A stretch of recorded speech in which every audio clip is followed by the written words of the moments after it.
Alors bienvenue dans cette nouvelle vidéo. Donc aujourd'hui nous allons parler de la solitude du surdoué. Alors effectivement c'est un sujet qui peut paraître critique, qui peut paraître difficile, mais nous allons en parler, nous allons parler de la peur de sa solitude en fait. Donc, il est important effectivement de comprendre que le surdoué a une vie relationnelle qui est difficile. Effectivement, il le sait très bien lui-même, il ne le sait d'ailleurs que trop bien. Ce n'est pas évident quand on a une impulsivité, quand on a des émotions qui sont exacerbées, quand on a effectivement une envie relationnelle et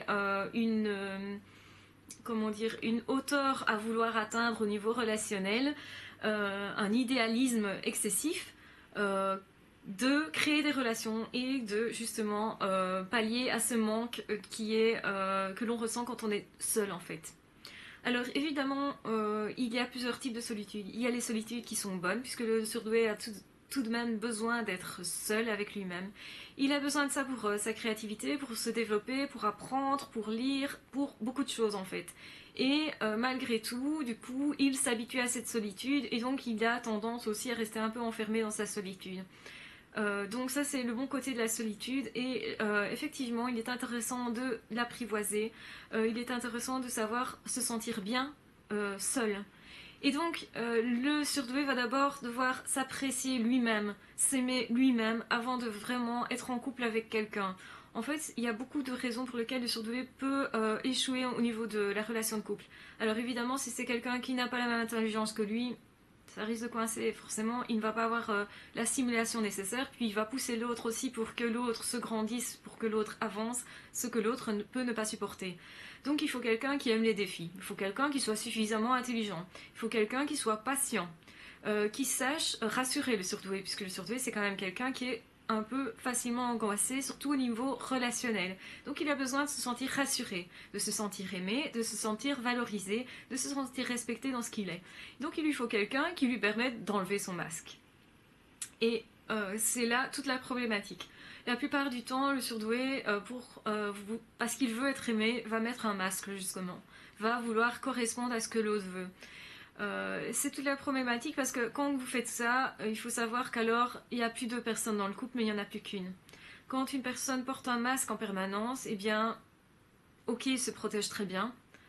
C'est très efficace à ce niveau-là, au niveau de la protection, mais de un, il ment à l'autre et il se ment aussi à lui-même. Et ça peut aller tellement loin qu'il perd confiance en lui, qu'il perd contact avec lui-même. Et forcément, l'autre va sentir qu'il y a quelque chose qui est faux, qu'il y a quelque chose de l'ordre de la tricherie. Il va peut-être pas arriver à mettre des mots dessus, il va peut-être le ressentir simplement, le pressentir, et il va se dire il y a quelque chose qui ne va pas, donc je te quitte pour ça. Et donc le surdoué va pas nécessairement avoir l'interprétation de pourquoi ça n'a pas fonctionné. Et c'est ça le problème, c'est qu'alors après il va retourner contre lui ce qui n'a pas fonctionné, il va se chercher en disant il y a un truc en moi qui ne fonctionne pas, il y a un truc qui n'est pas bien, il y a un truc, ah bah ouais. Mais oui, alors il va se trouver des défauts en fait. Il va se trouver toute une série de défauts, voire toute une liste, voire non, enfin voilà, devenir complètement dépressif. C'est tout à fait possible à la fin d'une relation que le surdoué perde complètement pied parce que déjà les émotions sont exacerbées, donc les émotions de manque vont être là aussi, puisqu'il faut savoir que c'est un sevrage. Quand vous avez vécu avec quelqu'un un petit moment, vous avez l'habitude d'avoir cette personne auprès de vous, l'habitude de téléphoner peut-être tous les soirs à cette personne, ou de penser tout le temps à cette personne tout simplement.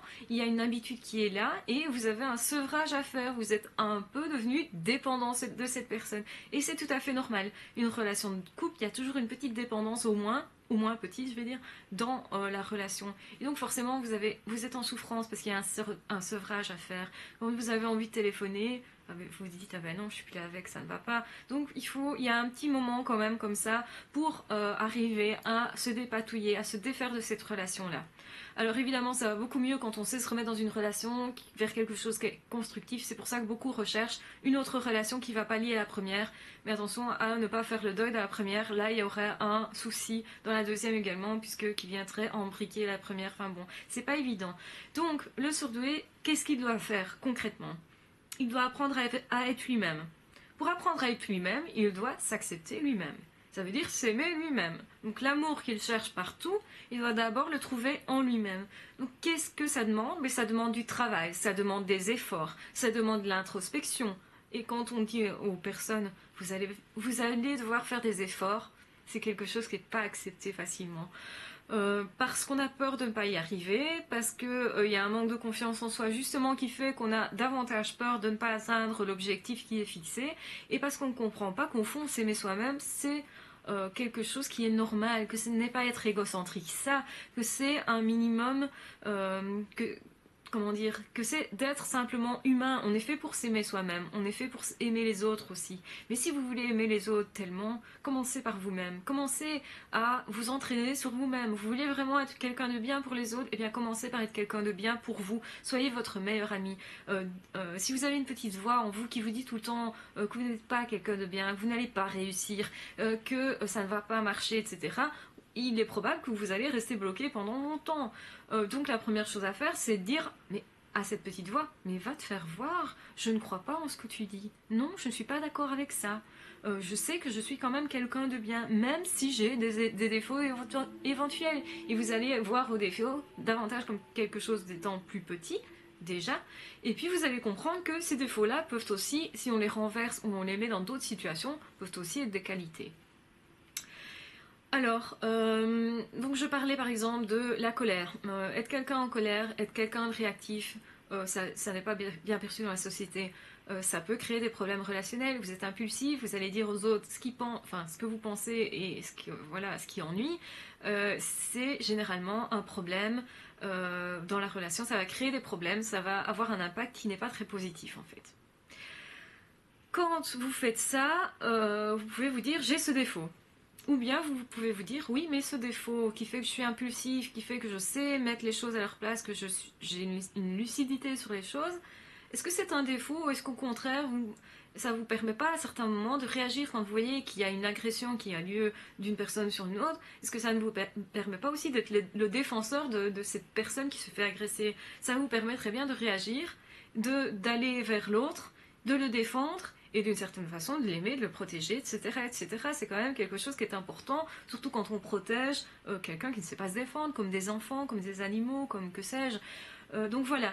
Est-ce que ça ne peut pas être renversé dans quelque chose de positif? C'est toujours la question à vous poser quand vous voyez en vous quelque chose qui est négatif pour vous. Ce n'est négatif que pour vous. C'est un jugement que vous avez mis sur quelque chose qui n'est pas nécessairement négatif en soi, tout simplement. Donc, qu'est-ce que vous devez faire par rapport à ça? Eh bien, cherchez tous vos points que vous estimez être des qualités, des défauts, peu importe. Vous faites une liste avec tout et vous regardez ça en disant, tiens, ça c'est pour moi c'est quoi? C'est une qualité, c'est un défaut. Si vous les classez dans les qualités, c'est ok. Ça veut dire que votre petite voix est d'accord avec ce que vous êtes. Mais si vous les classez avec les défauts, eh bien, essayez de voir ça autrement.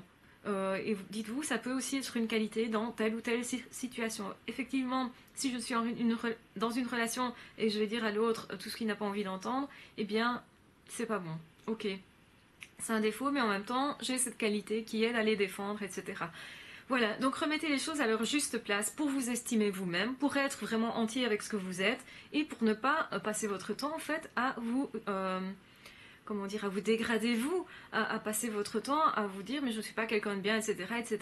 La petite voix au fur et à mesure va commencer à se taire, va commencer à vous dire autre chose. Et c'est ça qu'il faut en fait, c'est être votre meilleur ami. À partir du moment où vous êtes déjà à ce niveau-là, vous aurez beaucoup plus de chances d'aller vers quelqu'un qui, déjà, de le sélectionner de façon à ce que ce soit une personne qui est bonne pour vous, qui ne sera pas quelqu'un qui vous critique. Parce que la critique, à partir du moment où vous, votre petite voix, vous ne l'acceptez plus, qu'elle vous critique, vous n'accepterez plus non plus que l'autre vous critique. Et donc vous allez mettre un frein à tout ça, toutes ces idées négatives, à tout ce qui fait en fait que le tourbillon pourrait vous descendre très très bas, et dans la dépression, et jusqu'au suicide, disons les choses telles qu'elles sont.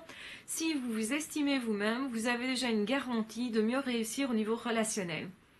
Vous estimez vous-même, ça va vous donner confiance, en tout cas une confiance suffisante pour au moins à un certain moment retirer ce masque qui justement sert de rempart par rapport aux autres.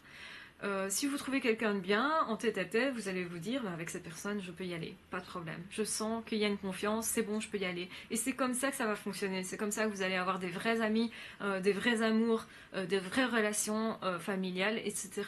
Et donc, même si on ne choisit pas toutes ces relations, on est d'accord, tout ce qui est amis, on choisit généralement, ou sinon c'est qu'il y a un problème quand même si on ne choisit pas. On ne choisit pas les compagnons, enfin les amis de son compagnon, etc. Mais bon, généralement, si vous choisissez bien votre compagnon, les amis du compagnon, ça va bien se passer aussi normalement, en toute logique. Donc voilà. Donc n'ayez plus peur de ce que vous êtes, tout simplement. À partir du moment où vous vous aimez vous-même, si vous avez une critique qui arrive, la première réaction ça va être de vous dire de qui il parle. Pas de moi, c'est de lui qui parle. La plupart du temps, c'est ça. Hein. Quand quelqu'un vous critique, il parle de lui, il parle pas de vous, en fait. Quand vous saurez faire ça, déjà, vous allez mettre une certaine distance avec ce que l'autre vous dit et ne pas prendre pour argent comptant tout ce qu'on vous dit justement au niveau négatif. Donc ça va vous renforcer plus que de vous appauvrir et ça va vous permettre de faire de bonnes relations parce que vous n'aurez plus peur de ça. C'est vraiment une fois que vous aurez laissé tomber cette peur-là, vous n'aurez plus peur de la solitude non plus. En fait, vous allez la rechercher parce que vous l'appréciez, parce que dans cette solitude, vous allez vous souvenir de choses bonnes pour vous, de relations qui se sont bien passées, qui vont vous procurer du bonheur, du plaisir. Vous allez vous souvenir de bons événements. Vous allez travailler dans la solitude. Vous allez en fait vous ressourcer aussi. Vous ressourcer pour justement aller à nouveau vers de bonnes relations, pour aller plus loin dans un chemin avec l'autre. Et voilà comment, en tout cas, on va en tout cas donner moins de force à cette solitude qui est en fait quelque chose qui peut être bon comme moins bon. Donc n'ayez pas peur de ce que vous êtes. N'ayez pas peur de ce que vous êtes parce que ce que vous êtes, vous pouvez le façonner à votre image et vous avez beaucoup plus de pouvoir que ce que vous pensez sur ce que vous êtes en fait. Si quelque chose vraiment ne vous plaît pas en vous, vous avez toujours la possibilité de le changer en partie. Bien sûr, si vous avez des émotions qui sont exacerbées, vous n'allez pas pouvoir changer vos émotions, vous savez que vous êtes comme ça. Mais vous allez pouvoir changer votre vision des choses, changer la manière dont vous les percevez et apprendre à les voir aussi comme un avantage. Voilà, donc je vous embrasse très fort, je vous remercie de regarder mes vidéos et n'hésitez pas à la partager, n'hésitez pas à vous abonner. Voilà, une très bonne journée à tous et on se retrouve très vite pour d'autres vidéos. Au revoir.